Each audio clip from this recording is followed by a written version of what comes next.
Hola a todos, bienvenidos al canal de Letras Unidas. Mi nombre es Sisley, soy profesora de idiomas, traductora, mercadóloga y escritora.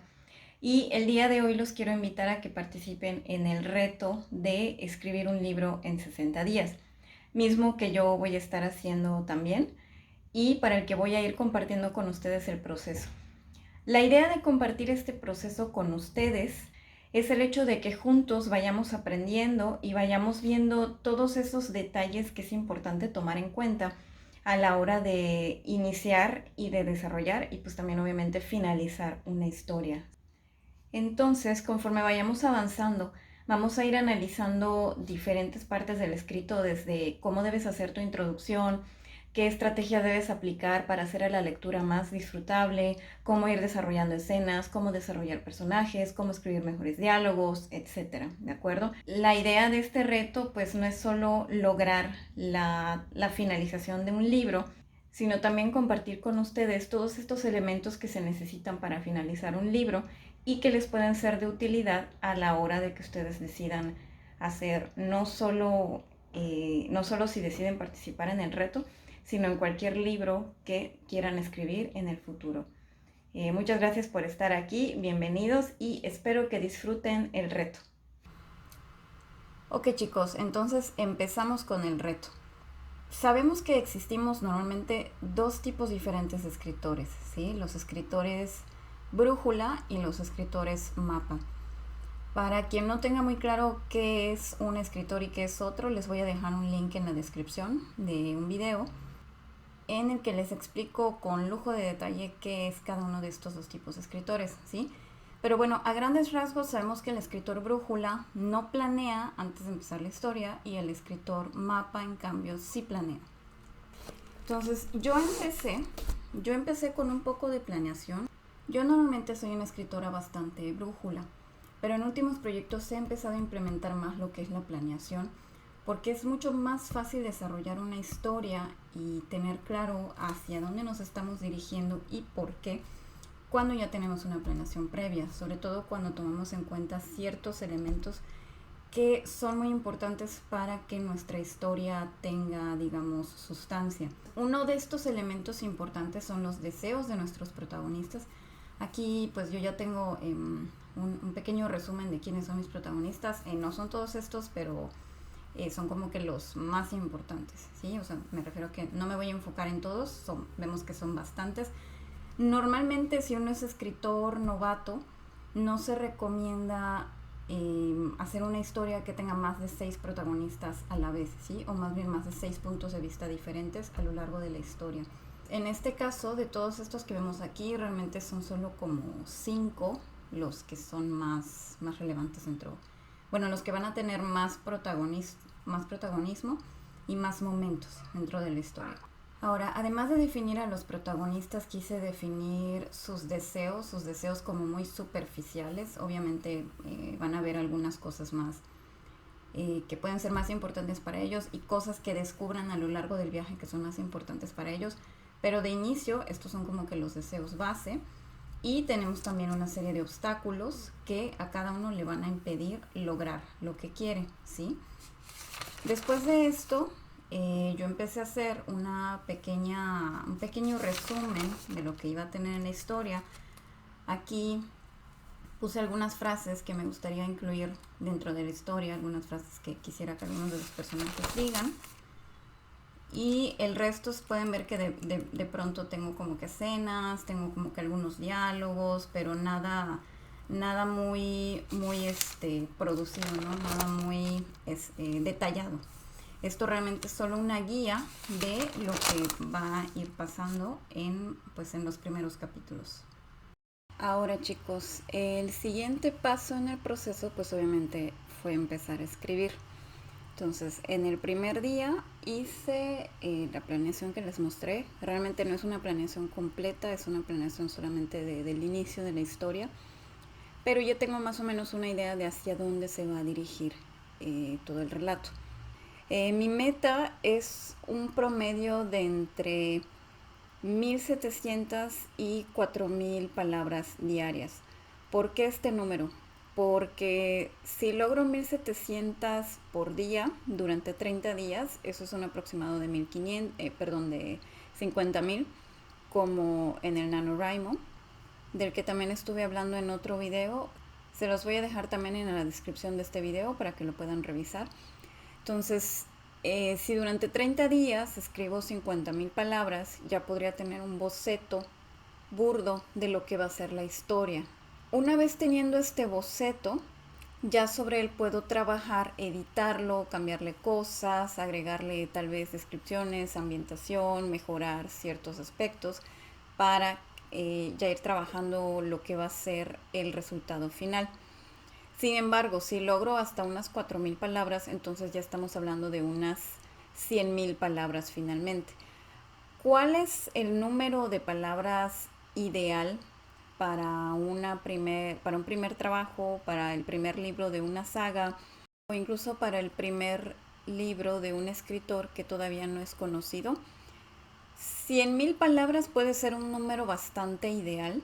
Dependiendo del género, a veces se requieren menos, a veces se requieren más. Por ejemplo, para una historia de romance, puede ser que un número menor sea mejor, por ejemplo, unas 80,000. En cambio, si estamos hablando de fantasía épica, por ejemplo, Señor de los Anillos, Harry Potter, El Nombre del Viento, Game of Thrones, entre otros, pues este tipo de historias de pronto van a requerir un número mayor, ¿sí? Por ejemplo, unas 110,000 palabras podría ser algo ideal. Obviamente esto no es una regla estática, sabemos que hay los primeros libros de la saga, de ciertas sagas que tienen muchísimo mayor conteo de palabras. Sin embargo, ¿qué pasa?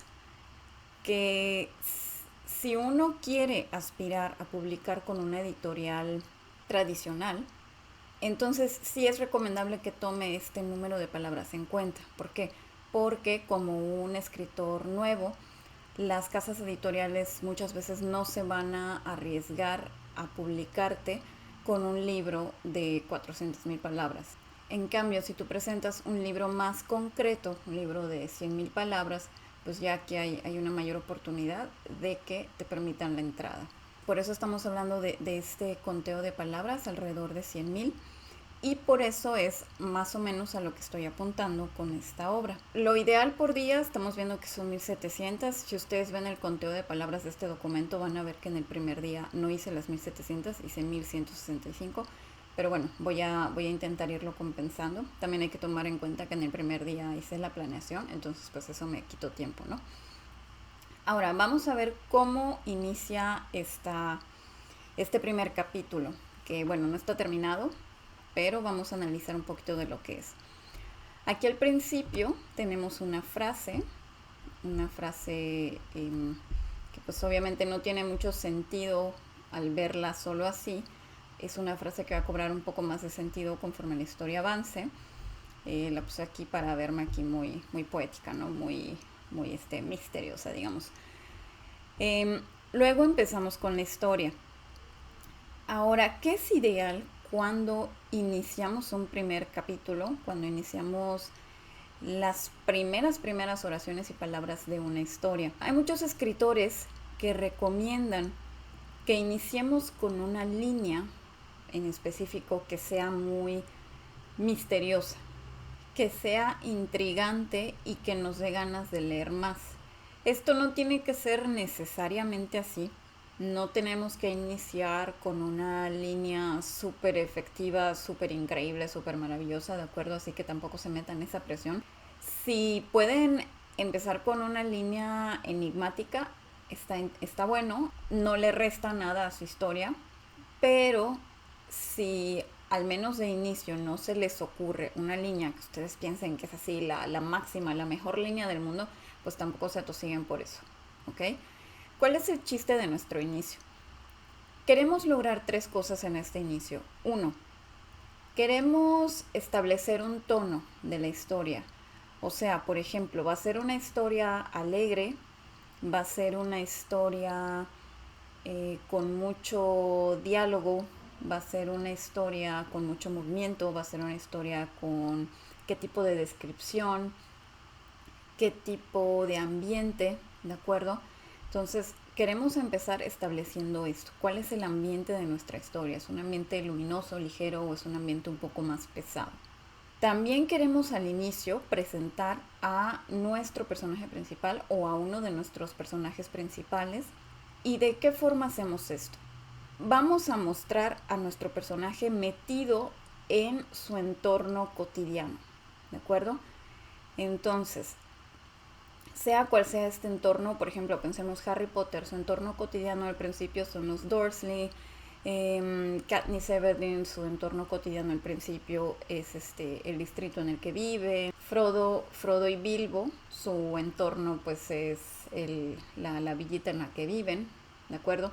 Entonces vamos a ver que normalmente nuestra historia va a empezar con nuestro personaje en su entorno cotidiano. ¿Por qué empezamos así? Porque esta es una buena forma de que vayamos conociendo al personaje y también es una buena forma de que vayamos explorando ciertos aspectos del mundo en el que vive, en caso de que pues eso tenga alguna importancia. Si no, pues solo nos sirve para establecer ciertas características del personaje, ya sea virtudes, ya sea defectos. Una cosa ideal que queremos hacer al principio de nuestra historia es lograr que haya cierta empatía hacia nuestro personaje, ¿ok? Entonces, vamos a ver qué tenemos acá. Empezamos con lo siguiente. Una mano purulenta se extiende hacia él, el pus y la sangre brillando bajo las luces LED de la callejuela. Jen la mira y quiere vomitarle encima. Quiere cernir los dedos alrededor del cuello de ese hombre y matarlo. Ok, ¿qué nos dice esta primera línea? Primero, ok, nos dice que hay una persona enferma. Segundo, tenemos una especie de paisaje urbano, ¿no? Una callejuela, luces LED.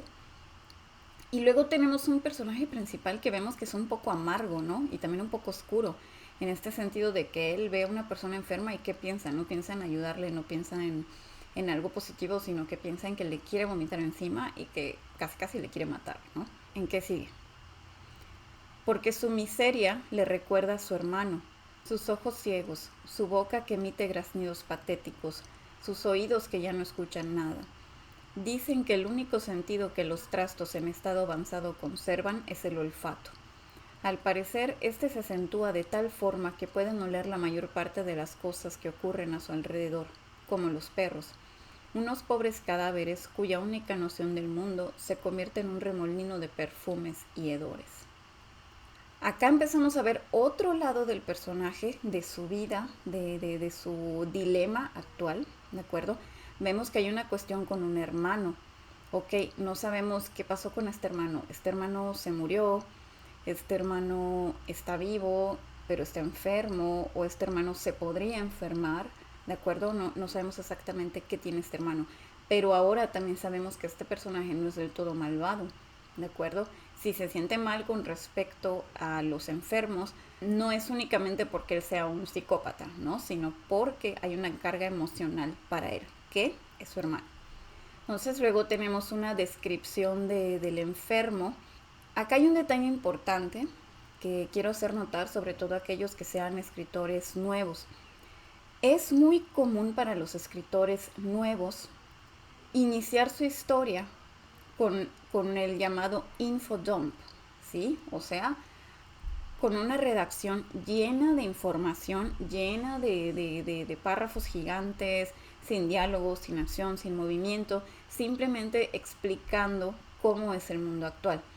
Entonces, supongamos que yo en vez de esto les hubiese puesto, bueno, en la ciudad tal, en el mundo tal, en el año tal, ha aparecido una enfermedad muy grave que produce que las personas vayan perdiendo los sentidos, quedan ciegos, quedan sordos, pero sin embargo sus narices no se desarrollan al máximo, logran tener olfatos muy avanzados, pero ellos se convierten en criaturas horribles.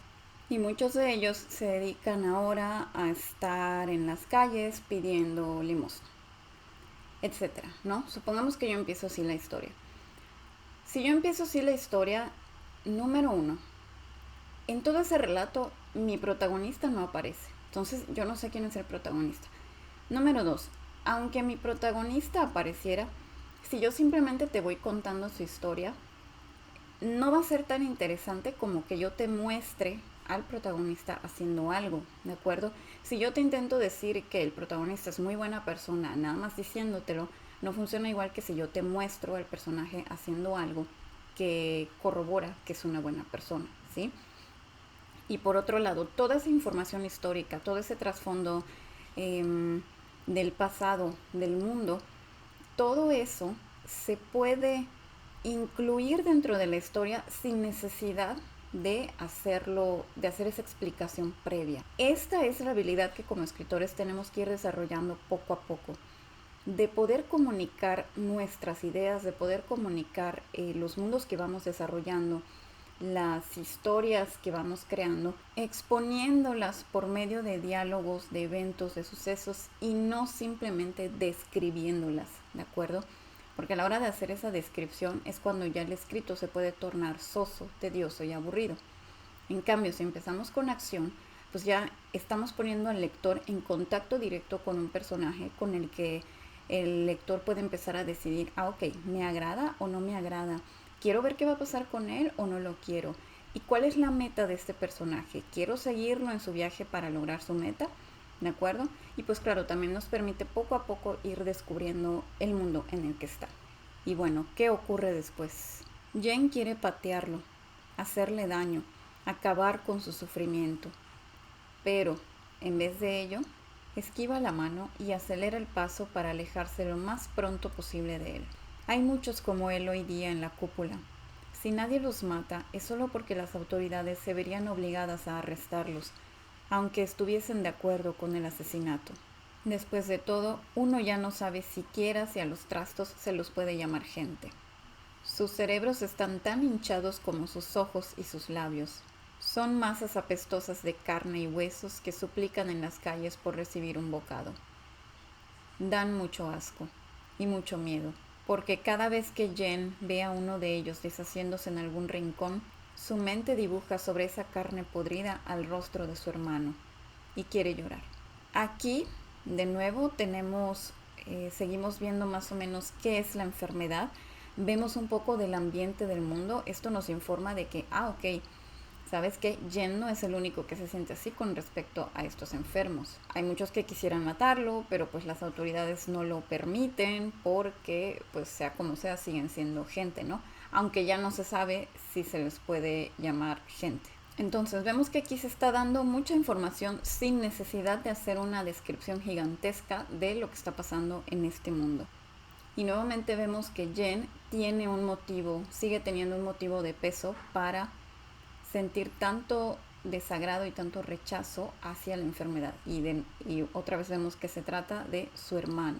Y ahora el siguiente párrafo. Espanta esos pensamientos repugnantes en tanto alcanza el final de la calle y dobla hacia un costado. Jan ha dicho que hoy quería cenar pierogis de carne y él está dispuesto a recorrer todo el distrito comercial en búsqueda de alguna tienda a la que todavía le queden. Los pierogis siempre se agotan a mitad del día, pero con suerte hallará un paquete congelado en algún sitio. Las luces de LED y neón iluminan sus pasos, pintando las pieles negras de los edificios altos que van desde el suelo hasta casi tocar la superficie de la cúpula. Mientras tanto, esta muestra el tiempo que falta para que se termine el calor de ese día en gigantescos números rojos que se pueden ver desde todos los distritos. Casi acaba de comenzar, de modo que todavía faltan poco más de 9 horas. Ahora, este párrafo, ¿por qué tiene relevancia? Tiene relevancia porque aquí de nuevo seguimos con nuestro protagonista, seguimos viendo qué es lo que es importante para él y, ok, ahora vemos. Este protagonista ya sabemos que tiene un hermano y sabemos que su hermano tiene alguna relación con la enfermedad, que es algo que le duele. Ahora, aquí tenemos que el hermano, que en este caso es Jan, no sé si se ha aclarado antes que el hermano es Jan, me parece que no, así que eso probablemente se tenga que corregir, si no, no queda claro. Pero bueno, el hermano es Jan y le pidió algo. Y vemos que Jen está dispuesto a hacer lo que sea con tal de satisfacer a su hermano. Entonces, pues eso nos sigue dando información del personaje, ¿no? Nos dice que su hermano tal vez está enfermo, tal vez está mal, tal vez está moribundo, y Jen está dispuesto a hacer lo que sea con tal de cumplirle cualquier capricho que tenga, ¿de acuerdo? Entonces ahora ya vemos un lado positivo del personaje. Empezamos con el personaje rechazando a un enfermo, ¿no? Sintiendo asco de él, pero ahora vemos otro lado del personaje. Vemos que es un personaje amoroso, un hermano amoroso y que está sufriendo. Asimismo, aquí vamos introduciendo elementos de su mundo. Por ejemplo, tenemos que hay un distrito comercial, tenemos edificios muy altos que llegan hasta la superficie de la cúpula, ¿de acuerdo? Esto es algo que no se había mencionado antes, pero ahora ya sabemos que está dentro de una especie de cúpula. ¿Por qué? ¿Qué es esa cúpula? ¿Qué hace? Pues eso todavía no lo sabemos, ¿no? A la vez vemos que en la cúpula se nos está mostrando un conteo que nos indica cuándo va a terminar el calor. De nuevo, todavía no sabemos qué es el calor, pero pues eso poco a poco se irá descubriendo, ¿sí? Entonces, esto es algo que queremos hacer en la historia, sobre todo cuando estamos hablando de fantasía y de ciencia ficción.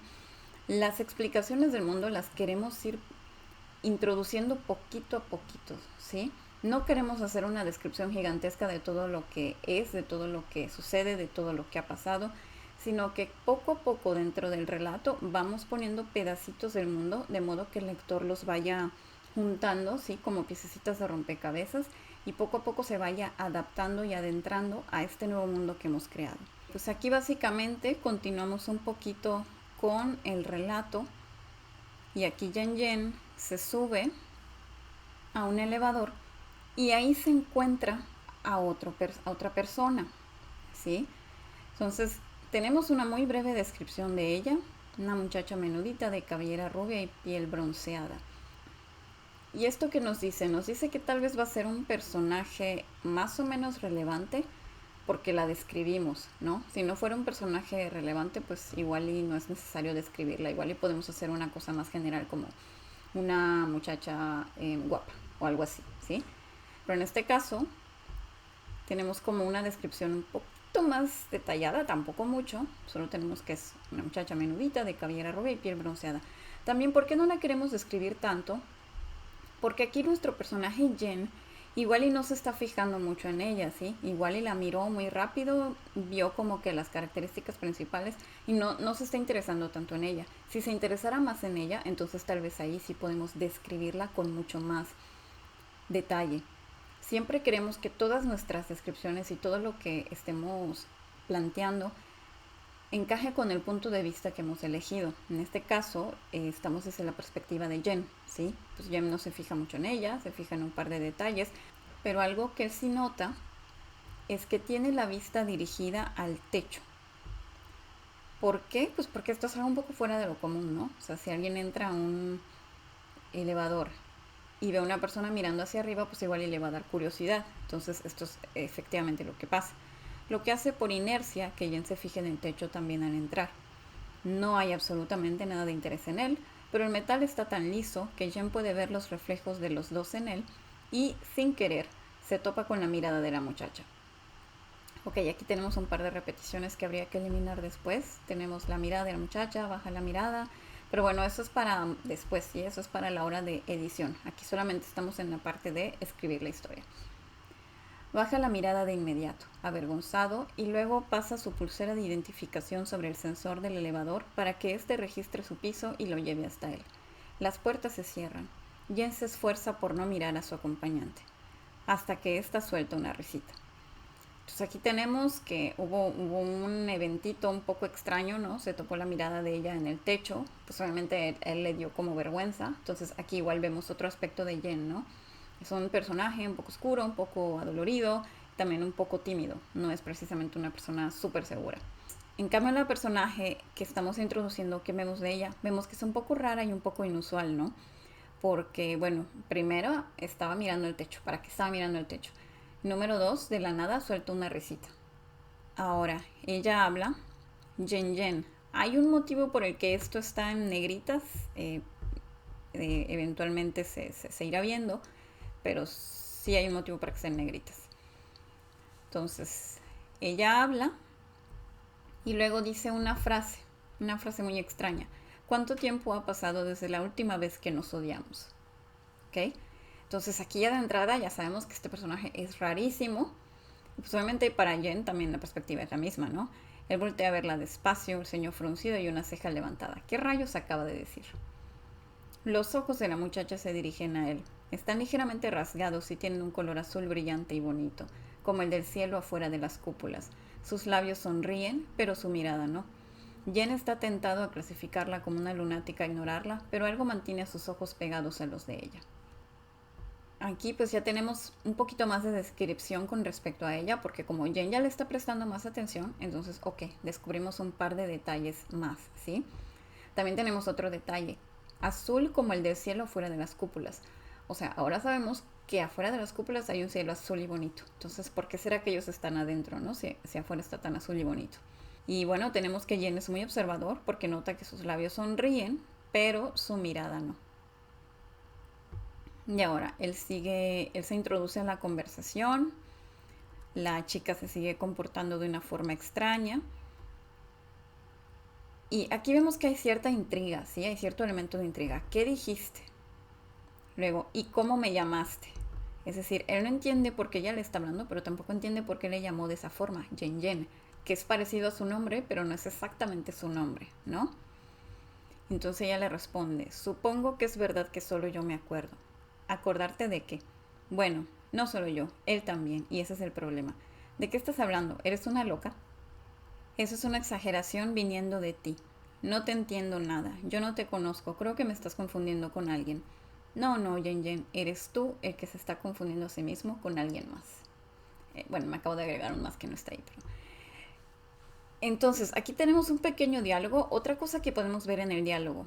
Miren, no en todas las líneas necesitamos poner, dijo ella, él dijo, ella dijo Jen, dijo la muchacha, ¿de acuerdo? Y no en todos los diálogos tenemos que poner descripción. Lo ideal con los diálogos es, número uno, que se sientan naturales. Número dos, que cada personaje tenga su propia voz, de modo que podamos identificar quién está hablando en dado momento, ¿no? Entonces aquí es muy claro quién está hablando. Supongo que es verdad que solo yo me acuerdo. La que está hablando cosas raras es la chica, ¿no? Entonces sabemos que esta es ella. ¿Acordarte de qué? El que está confundido es Jen, entonces sabemos que este es él. Bueno, no solo yo, él también, y ese es el problema. ¿De qué estás hablando? ¿Eres una loca? Y pues continúa la historia, ¿no? Y de nuevo vemos que tenemos varios diálogos en los que no hay nada de descripción porque no es necesario, ¿sí? Si agregáramos descripción a estos diálogos se volvería pesado, se le quitaría dinamismo al intercambio y realmente no aportaría mucho, ¿sí? Porque, por ejemplo, si yo pongo, supongo que es verdad que solo yo me acuerdo, dice ella mientras le observa de manera enigmática. ¿Acordarte de qué? Pregunta él, sumamente intrigado. Bueno, no solo yo, él también, y ese es el problema, agrega ella, poniendo una sonrisita de lado. ¿De qué estás hablando? ¿Eres una loca? Jen se siente cada vez más extrañado y más confundido con la situación, o algo así, ¿no? Entonces se pueden dar cuenta de que no le agregué mucho valor al intercambio y por el contrario solo lo hice un poco más tedioso. Entonces no siempre necesitamos estar agregando descripciones en los diálogos. Ahora aquí tenemos que Jen llega a la conclusión de que ella simplemente es una loca y ella le dice, puede ser, ya veremos, disfruten los piroguis. Y aquí básicamente ella mató a Jen porque ahora Jen se pregunta, ok, o sea, ¿cómo que los piroguis? ¿Cómo sabes tú que tengo piroguis? ¿Cómo sabes que los voy a comer con alguien más, no? Ese disfruten los piroguis. Entonces, ¿cómo sabe ella que él va a compartir piroguis con alguien más? Así es como terminamos, pues básicamente con esta primera parte. Se pueden dar cuenta de que no escribí mucho más después de esto, solo hice 1165 palabras.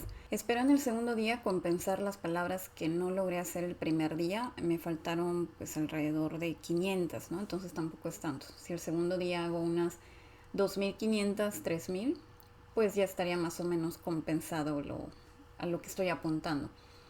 Entonces, chicos, como pueden ver, este va a ser más o menos el formato que voy a estar utilizando para compartir este reto con ustedes. La idea no es solo ir escribiendo juntos, sino también ir explorando todos esos elementos que se tienen que ir tomando en cuenta a la hora de ir desarrollando nuestras historias, ¿sí?